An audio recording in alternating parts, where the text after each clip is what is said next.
Paul Fournel, bonjour.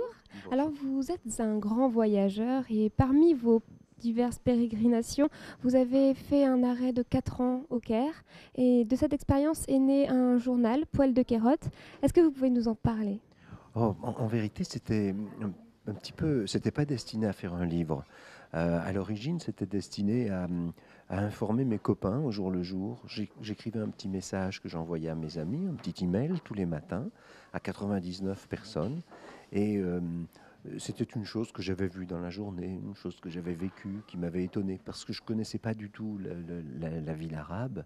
Et lorsque je suis arrivé au Caire, il a fallu que j'apprivoise ce monde-là que je ne connaissais pas. Et donc c'est l'histoire de mon regard sur la ville petit à petit. Et ça n'est que beaucoup plus tard que Hervé Hamon, qui était un des destinataires, m'a dit, tu sais, en fait, il y a quelque chose qui se passe à travers tous ces petits billets. Ça raconte une histoire. Ça raconte ton histoire, ça raconte l'histoire de la ville et tout. Et il me dit, il faut que tu en fasses un livre. Et donc, lorsque je suis rentré, j'en ai fait un livre. Et donc, je n'ai absolument rien touché. Ce sont les petits textes que j'ai écrits pendant 3 années, chaque matin, à 99 de mes amis. C'est tout.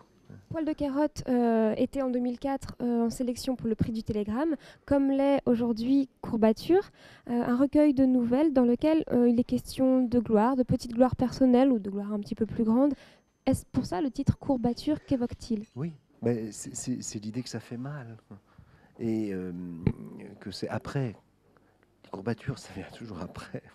Donc on a le plaisir de l'effort, on a le plaisir du sport, de l'exercice, et puis après on a des courbatures, ça fait mal. Et donc là, c'est un petit peu cette idée. C'est un peu l'idée qu'on vit dans un monde aujourd'hui où personne n'est à l'abri du succès. Il y a ceux sur qui il arrive par hasard et qui se retrouvent d'un seul coup modifiés par ça. Et donc c'est un petit peu une sorte de regard un peu à la fois amusé et un peu inquiet sur cette société du spectacle qui est devenue la nôtre. Alors Paul Fournel, vous êtes également profane Lulu. Vous êtes l'auteur de ce recueil de nouvelles Manière douce. Comment mettez-vous l'amour au premier plan de ces nouvelles? Ah bah, je mets que l'amour au premier plan de ces 15 nouvelles. Ce sont des nouvelles d'amour. Ce sont des nouvelles d'amour, de sexe et des caresses.